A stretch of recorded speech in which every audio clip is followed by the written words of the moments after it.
Hey everyone, I'm Delise with Watered Roots, and today I'm giving you a quick tour of my small patio home garden. Now, we do live in an HOA, but it has not stopped us from growing food, herbs, or flowers. Also, please keep in mind that every HOA or homeowners association has its own rules and bylaws. Here we have a little ruby-throated hummingbird visiting our garden. That morning, which was actually June 12th, I did put out a 1-to-1 ratio of sugar and water into the hummingbird feeder. And it's just such a good reminder when I do see hummingbirds and birds in my garden that even though we have a small patio garden space, it can still support the local wildlife. So here I'm just showing some seeds that I dropped here, some butter crunch lettuce and some loofah. So the pots are just sitting on a shoe shelf that we no longer use. And here I'm just showing you the calendula that we have here. I like to use the calendula in a salve because calendula contains flavonoids. It does help to reduce inflammation. So in these cells, I have Bloomsdale spinach, black seeded Simpson lettuce, arugula, green dragon cucumber, pepperoncini. I also have some seven topped lettuce there. I'm sorry, not lettuce, it's turnip. And then over there, I'm just showing you my chamomile, and I do have just a few flowers on top. So in the six cells that I just glanced over, that is actually Grand Rapids lettuce. And then in this cell here, this should be butter crunch lettuce. Yep, it's butter crunch lettuce.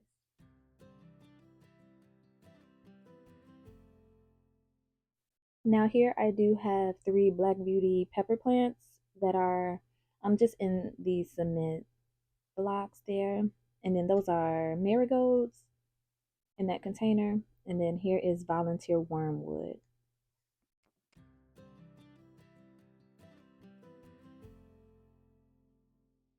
Most vegetables or herbs in my garden are in pots, especially the spearmint, which this is spearmint because the mint, as we all know, likes to spread. And then here I have a tomato plant. I'm not sure what type of tomato plant because it was a volunteer. So here I just have some cayenne, long peppers. I do have a little seedling coming up there. I do plan to overwinter. And then here I have some pineapple mint in one of those Dollar Tree um, planters that you're supposed to stack. And then this is oregano. And I have a sunflower in there as well. That is yellow pear tomatoes. And then some more of that pineapple mint. I like to use pineapple mint as a tea because it helps to soothe indigestion and also nausea. Because we are dealing with minimal space, you will notice that there are a mix of raised beds as well as containers. Here in this flower pot, I do have some lettuce and I want to say it's a few pieces of green onion as well. Now in this bed, I do have yellow pear tomatoes as well as cherry tomatoes.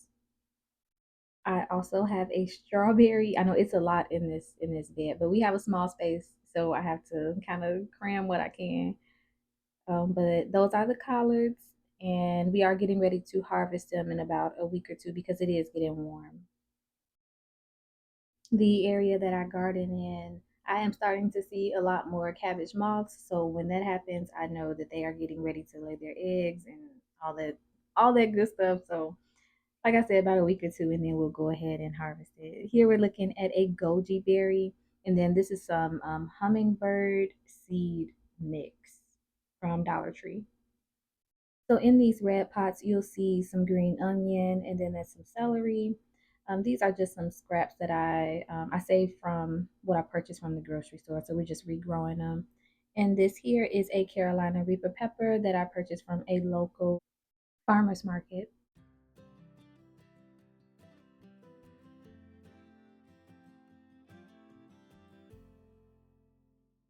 Right to left, I do have some collards there. And then up above there, I have some Black Beauty eggplant that the birds have been eating. I do have some lavender. And then I also have another Black Beauty eggplant to the left of that one. That one I have been keeping covered. So the birds haven't been getting to it. And then that's the same to the left of it, which I also leave uncovered. Now, all of these pots that I'm showing you, they are outside of our second garden bed. We just passed up some time. And then I also have a cherry tomato on that left hand side. Here is a big mammoth sunflower. And then there I have some cherry bell radishes.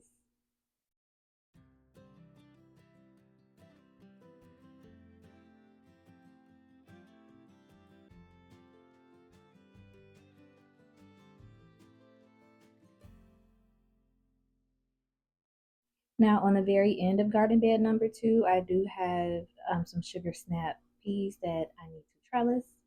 And then here we have some cherry peppers, as well as lemon cucumbers and straight eight cucumbers.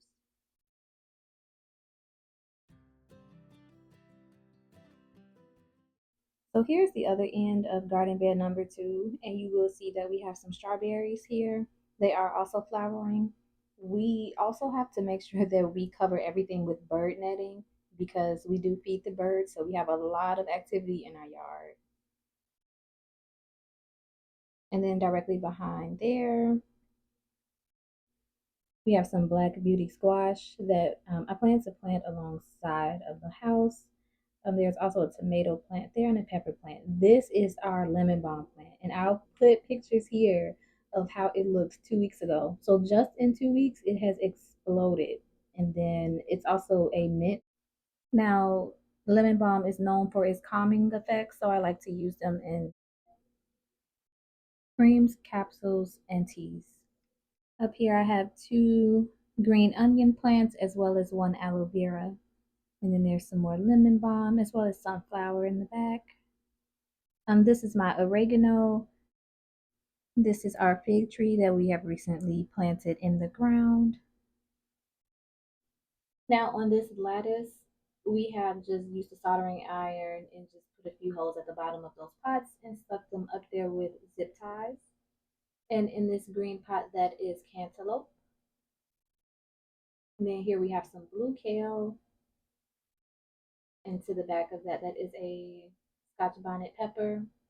And in that smaller pot, I do have echinacea there. So this is one of the newest additions to our garden. I will show what it looked like before. We just had a few patio pavers over there with the pots sitting on top. So we just removed the sand, the gravel, and the weed barrier. That way we can plant in ground. So I'm showing you here this basil plant that I had to chop down because it ended up getting a black fungus. I don't know the exact name for it, but I ended up chopping it down so it'll grow back later. Then I have some cucumbers in here, some green onion.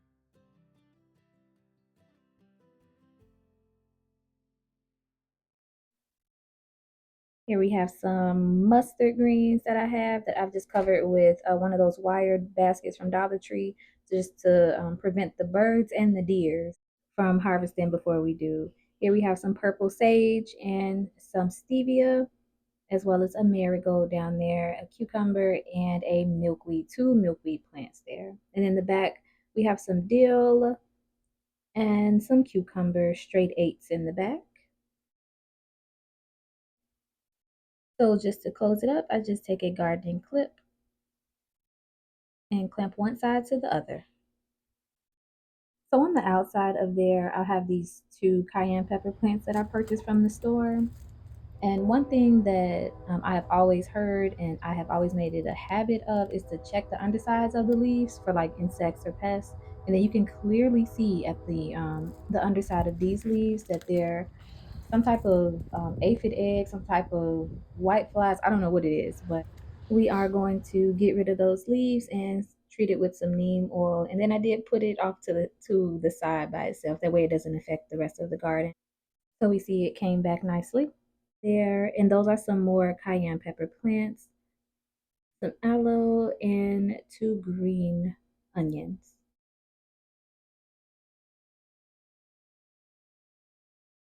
Now, next to our jugs of water, I do have carrot seeds in that pot. We have a compost bin, and then just some more little storage of water. Here are some Crimson Sweet seedlings that I have, as well as some parsley, along there with some blue kale. And then there's also some marigolds and some other flowers in there. There I have some butter crunch lettuce, as well as a green onion. We also have a better boy tomato in this 2-gallon bucket. And then to the left, I have a rosemary. And to the left of the rosemary, I have a Durango pepper plant. And then directly behind there, you can kind of see it a little bit, but I do have a Scotch bonnet. Over in these pots, I do just have some Grand Rapids lettuce, some Bloomsdale spinach, just different type of lettuces and spinach. And then I also have some forget-me-nots. That way, when we do harvest in our garden, we have something ready to be planted for next harvest.